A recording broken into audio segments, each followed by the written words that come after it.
संस्कृति और भारत की आत्मा से गहराई से जुड़ी हुई है। समय भले बदल गया हो, पर गाय का स्थान कभी नहीं बदला आसक। वो आज भी उतनी ही पूज्य और जरूरी है।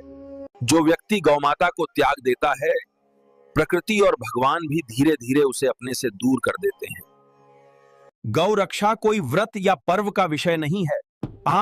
यह एक दैनिक साधना होनी चाहिए, हर दिन का संकल्प। अगर हर भक्त एक गाय की जिम्मेदारी ले ले, तो भारत में कोई भी गौमाता भूखी नहीं रहेगी।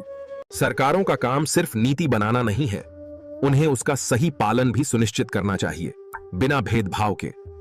गौमाता की सेवा सिर्फ धर्म नहीं सिखाती, वो हमें करुणा, सह अस्तित्व और त्याग का वास्तविक अर्थ भी समझाती है। भक्तों, याद रखो, गौ सेवा सिर्फ पूजा नहीं, ये राष्ट्र सेवा है जो देश के भविष्य। गाय को कोई वोट बैंक न समझे पा, वह हमारी संस्कृति की सांस है जो हमें आज भी जीवित और जोड़े हुए हैं। आज अगर हम नहीं जागे तो आने वाली पीढ़ी पूछेगी, आपने अपनी मां को तड़प कर मरने क्यों दिया?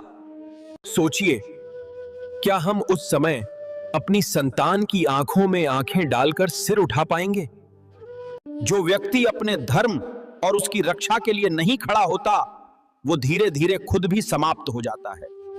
गौ माता की रक्षा करना एक यज्ञ है, और हर यज्ञ में त्याग, तप और संकल्प की सबसे ज्यादा आवश्यकता होती है। आइए आज संकल्प लें, मैं गौवध के खिलाफ आवाज उठाऊंगा, उसके खिलाफ लड़ूंगा और समाज में बदलाव लाऊंगा। जब भी आप घर में पूजा करें या भोजन करें, सबसे पहले गौमाता को स्मरण करें, उनका आशीर्वाद लें।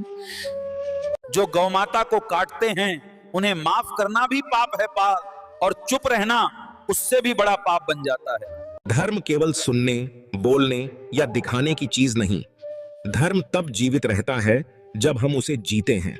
जब तक भारत में एक भी सच्चा गौ भक्त जीवित है, तब तक गौवध स्थायी नहीं हो सकता। ये निश्चित मानिए। मैं चाहता हूं कि ये आवाज केवल मंच पर नहीं, समाज के हर कोने, हर घर, हर दिल तक पहुंचे। अपने बच्चों को यही सिखाइए, तमेदेव, गाय सिर्फ जानवर नहीं, वो भारत की माता है, पूज्य है और पूज्य रहेगी। गाय की सेवा करके कोई छोटा नहीं होता जा, बल्कि वो ईश्वर के और निकट आ जाता है, उसका जीवन धन्य हो जाता है। और अंत में यही कहूंगा, भक्तों, ये सिर्फ भावनाओं का विषय नहीं, ये हमारे अस्तित्व और आत्मा का प्रश्न है। गौमाता की रक्षा करोगे तो भगवान स्वयं तुम्हारे रक्षक बनकर साथ चलेंगे आगे, जीवन के हर मोड़ पर। अगर तुमको ऐसे वीडियो और चाहिए तो बाबा बंदरवानी को लाइक, शेयर, सब्सक्राइब जरूर करो।